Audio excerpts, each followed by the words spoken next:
Bonjour à toutes et à tous, bienvenue pour celles et ceux qui ne me connaissent pas, je m'appelle Agnès Alexandre et aujourd'hui je vais vous parler d'EFT. Donc l'EFT en fait c'est une technique qui s'apparente un peu à ce qu'on pourrait appeler de l'acupuncture psychologique. Donc ça va être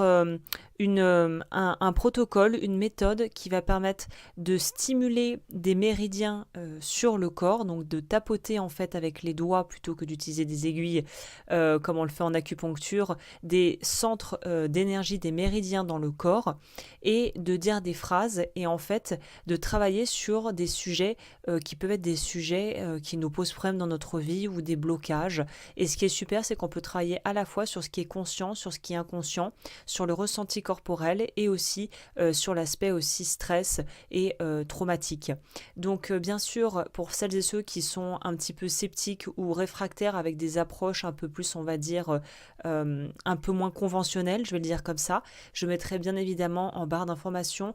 tous les articles que j'ai pu trouver dans la presse francophone et anglophone sur les études cliniques qui ont été faites sur les bienfaits de l'EFT, notamment concernant le stress, les phobies et le stress post-traumatique. Et si vous voulez regarder et un petit peu vous informer, n'hésitez pas, je mettrai toutes les ressources disponibles en dessous dans la barre de description. Pour aller un petit peu plus loin sur mon explication principale, en fait, ce que ça va faire, l'EFT, ça va permettre de pouvoir sans se retraumatiser ou sans se mettre encore plus en difficulté qu'on ne peut l'être par rapport à une situation ou à une montée d'émotions, ça va permettre de traiter et de pouvoir en fait euh, digérer progressivement ce que l'on peut ressentir pour pouvoir apaiser le corps et la tête. Donc ça va traiter, comme je l'ai dit un peu précédemment, en parlant des études qui ont été faites cliniques sur le sujet, c'est super pour tout ce qui est stress, tout ce qui est anxiété. Il va y avoir des super effets bénéfiques sur les états dépressifs, sur les phobies, sur les blocages, les croyances limitantes, les blocages conscients, inconscients, les douleurs corporelles, notamment somatiques. Alors bien évidemment, c'est un outil qui peut s'utiliser en complément d'un accompagnement plus traditionnel et évidemment, ça ne se substitue absolument pas à un suivi médical ou psychologique, hein, mais je dirais que on voit de plus en plus et notamment dans la sphère anglo-saxonne, à savoir États-Unis et Australie, sont en fait beaucoup plus en avance que nous sur certains points au niveau en tout cas psychologie. Et il y a beaucoup plus de praticiens, de psychologues et de psychiatres qui commencent à implémenter ces techniques parce qu'elles sont hyper efficaces. Donc, pour revenir à ce que je disais et peut-être aussi vous expliquer comment est né l'EFT, en fait, le père fondateur de la première version de l'ancêtre de l'EFT, qui en anglais veut dire Emotional Freedom Technique, donc technique de libération émotionnelle, ça va être quelqu'un qui s'appelait un psychologue clinicien qui s'appelait Roger Callahan. Et en fait, ce monsieur était psychiatre, mais s'intéressait aussi à l'acupuncture. Donc pour celles et ceux qui ne sauraient pas ce que c'est l'acupuncture, c'est vrai que je ne l'ai pas mentionné au début, c'est une approche orientale, asiatique, qui nous vient de Chine. Bien sûr, on a retrouvé aussi des vestiges, notamment d'outils et de momies presque qui datent de plus de 3000 ans. On voyait qu'ils utilisaient déjà l'ancêtre de l'acupuncture, donc c'est hyper intéressant de voir que cette technique quand même ne date pas d'hier. Et donc en Chine, c'est aussi non seulement dans leur philosophie de vie, dans leur culture, mais c'est quelque chose qui va être étudié lorsque l'on fait médecine pour devenir médecin. Si je ne m'abuse, l'acupuncture a notamment plutôt l'usage et la connaissance des méridiens qui sont du coup des centres d'énergie dans le corps vont être étudiés dans leur cursus. Donc en fait, c'est une approche que donc Roger Callahan, ce psychiatre, a commencé à vouloir étudier juste pour lui par curiosité. Et un jour, il s'est retrouvé dans son cabinet avec une femme qui avait des phobies, une phobie bien spécifique qui était la phobie de l'eau. Donc sous toutes ses formes, que ça soit la pluie, aller dans de l'eau, dans la piscine, dans la mer, même être près d'un point d'eau en voiture ou à pied, ça lui crée des crises d'angoisse absolument terribles.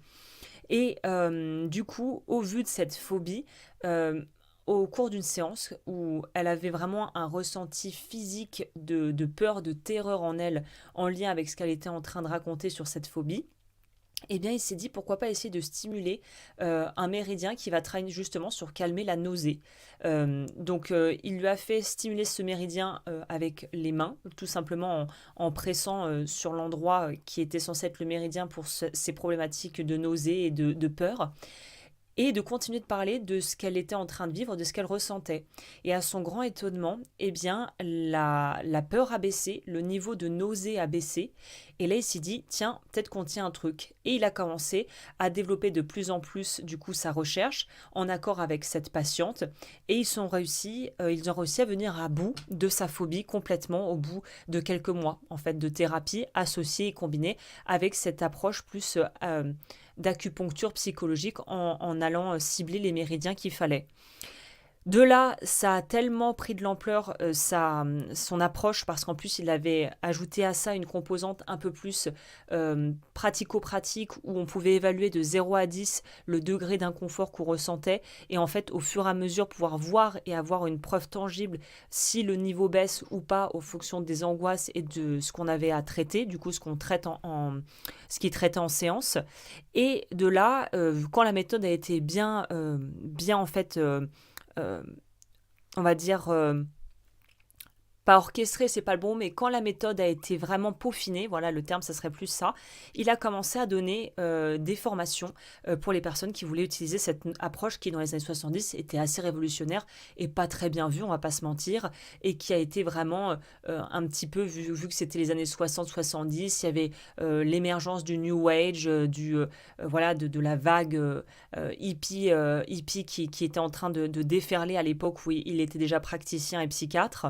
Mais il a pu commencer à former des gens, à pouvoir aussi arriver à commencer à faire les premiers tests cliniques et les premières études qui ont permis de donner de la crédibilité en fait à son travail. Et il a formé notamment quelqu'un qui s'appelle Gary Craig et qui lui a été un de ses élèves pendant plusieurs années, je crois, et qui s'est dit ok, les protocoles de Roger Callahan sont super, mais je pense qu'il y a un moyen de les simplifier et de les rendre beaucoup plus accessibles au commun des mortels en fait. Parce qu'en fait, en TFT, donc qui est l'ancêtre de l'EFT, Thought Field Therapy, il y avait beaucoup plus d'algorithmes, ça s'appelle. Alors à l'époque, c'était pas les ordinateurs, mais c'était en fait des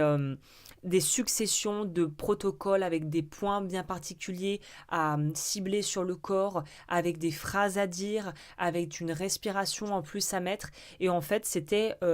assez dense.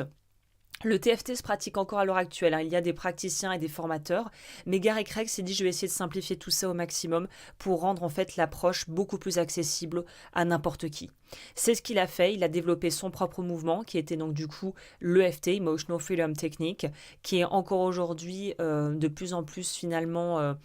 plus répandu que le TFT. Il a popularisé la chose et il l'a rendu plus facile à utiliser. Il est possible de se former assez facilement et ce qui est génial avec cette méthode, c'est qu'il est aussi possible, avec quelques bases, de pouvoir travailler seul à son niveau et de commencer à avoir les outils et à développer les compétences pour pouvoir travailler sur soi sans forcément passer par tout un tas de formations et tout ça. Donc bien évidemment, il est plus que recommandé de se former si on veut faire ça de façon professionnelle, évidemment. Mais déjà, ça permet avec peu d'outils de pouvoir soulager beaucoup de problèmes. Donc là, je pense que je vais clôturer cette vidéo ici pour pas faire trop long parce que l'idée, c'était de pouvoir vous donner une approche en fait assez pratico-pratique avec à la fois du coup ce que ça va pouvoir travailler, qu'est-ce qu'on va pouvoir traiter, qui a créé la méthode, parce que ça me paraît important d'aussi expliquer comment est née cette technique. Et dans la vidéo qui va suivre celle-ci, qui sera la partie intégrante d'une playlist pour les personnes qui découvriraient l'EFT ou qui voudraient approfondir leurs connaissances, je vais faire à la suite de cette vidéo, une vidéo où je vais vous parler des principaux points qu'on va utiliser et qu'on va du coup tapoter et stimuler en EFT pour pouvoir faire le travail avec un espèce de protocole de base qui après peut être modulé en fonction des besoins et des attentes de chacun. Donc j'espère que cette première vidéo introductive t'a plu. Si c'est le cas, n'hésite pas à aimer, à commenter, à partager, notamment si tu penses que ça peut servir à des personnes dans ton entourage ou même que tu penses que ça peut être intéressant de diffuser cette information. Et puis moi, je reviens du coup pour la deuxième vidéo qui va être la suite logique de celle-ci, où on va aller s'intéresser directement aux points qu'on stimule en EFT pour pouvoir faire une séance. Je te dis à très vite.